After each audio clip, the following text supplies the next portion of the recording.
Bonjour, j'espère que vous allez bien ce matin. Alors je viens avec un message du trône du Seigneur l'Éternel Dieu pour vous. Depuis le commencement de ce chaos qui agisse tout le monde, je vais maintenir un silence. Pas parce que je n'ai pas quelque chose à dire, mais c'est parce que je n'ai pas encore reçu du Seigneur. Et je crois bien qu'il est temps que je puisse adresser mes frères et sœurs concernant ce qui se passe. Alors, il y a de cela quelques jours, le 3 avril précisément, vers les environs de 3 heures du matin, le Seigneur m'a visité dans un rêve. C'était lors d'une campagne d'évangélisation, c'était prière commune où j'étais l'orateur, j'étais la personne qui était en train de diriger la prière. Il y avait bon nombre de personnes, il y avait bon nombre de prédicateurs, bon nombre d'hommes de Dieu qui étaient présents là. Et il y a quelque chose qui m'a particulièrement attiré mon attention. C'est le fait que mon papa était là, maman était là. Il y a des hommes de Dieu qui ne sont plus ici. Ils étaient tous là. Et quand j'étais en train de diriger la prière, j'ai constaté que la foule était à genoux. Toute la foule était à genoux. On avait plus de 4000 personnes en audience. Et tout le monde était à genoux, en train de pleurer, en train d'implorer la miséricorde de Dieu.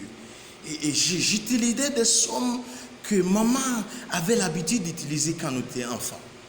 Ça fait longtemps que j'ai utilisé ces genres de psaumes et je me suis trouvé en train d'utiliser ces genres de psaumes, en train de prier avec ces genres de psaumes. Et moi-même, j'ai commencé par couler les larmes. Et soudain, je me suis réveillé et je me suis réalisé que c'était un rêve. Mais la particularité, ce qui a attiré mon attention, c'était que j'avais les larmes dans les yeux quand je me suis réveillé. Et j'ai continué à pleurer, j'ai continué à prier jusqu'à 6 heures du matin. J'ai continué à implorer la miséricorde de Dieu. Parce que j'ai su qu'à ce moment où nous sommes, en tant qu'Église universelle, en tant que personnel particulier, en tant que communauté, en tant que nation, en tant que famille, nous avons besoin de la miséricorde du Seigneur.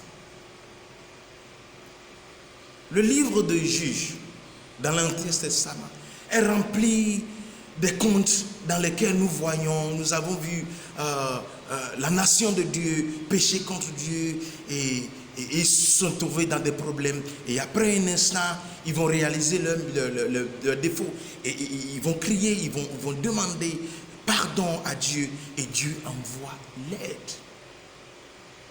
Et chaque fois, c'est la même chose. Et si nous nous retrouvons dans les mêmes situations que nos aïeux, que nos ancêtres, je crois qu'il est évident, il est très très important que nous nous soumettons à la même chose qui a marché pour eux. Et qu'est-ce qui a marché pour eux? Ils ont demandé la miséricorde de Dieu. Néhémie a dit quelque chose la fois dernière, parce que moi je crois quelque chose, ce qui se passe aujourd'hui, ce n'est pas pour la première fois que quelque chose comme ça se passe. Ça s'est passé avant, c'est pourquoi ça se passe maintenant. Mais quelle est la solution applicable en ce temps? Et quelle est la solution applicable en ce moment? Écoutez ce que Néhémie a dit. En Néhémie chapitre 9, verset 19, c'est ce qu'il a dit. Il a dit: dans ton immense miséricorde, tu ne les abandonnas pas au désert. Et la colonne de nuée ne cessa point de les guider le jour dans leur chemin, ni la colonne de feu de les éclairer la nuit dans le chemin qu'ils avaient à suivre. Frères et sœurs, bien-aimés, il y a seulement une seule solution. La solution, c'est d'implorer la miséricorde de Dieu. Demandons pardon à Dieu en tant que personne, en tant que nation, en tant que famille, en tant qu'église. Parce que là où nous sommes, est-ce que vous vous êtes arrêté une fois en demandant où allons-nous? Où allons-nous? La science est en train de faire son mieux. Nos docteurs sont en train de faire leur mieux. Mais où allons-nous? Où se trouve la situation de ces cas? Le marché financier est tombé. Personne ne sait plus là où on va mettre. Quand est-ce que ce truc va terminer? Quand est-ce que ce chaos, cette pandémie, quand est-ce que ça va prendre fin? Nous n'avons aucune idée. Mais nous avons une idée. L'idée, c'est quoi? Si nous pouvons nous agenouiller, si nous pouvons nous approcher de Dieu en lui demandant pardon, en lui demandant de nous accorder sa miséricorde, c'est le seul chemin. Le seul chemin, c'est d'implorer la miséricorde du Seigneur. Parce que sans ça, je ne vois aucune issue. La seule issue dans ce problème, c'est la miséricorde du Seigneur. Est-ce que nous pouvons demander à Dieu? Ces vidéos, ce n'est pas pour tout le monde. Premièrement, c'est pour moi-même, pour mes amis, pour ma famille, pour les fils et filles spirituels. Et pour ceux qui sont intéressés, il est temps que nous nous agenouillons. Il est temps que nous demandons à Dieu de nous accorder sa miséricorde. Sa miséricorde n'a jamais fini. Sa miséricorde n'a jamais exaucé. Sa miséricorde est toujours là. Dieu est en train de tendre sa main pour dire, qui veut ma miséricorde?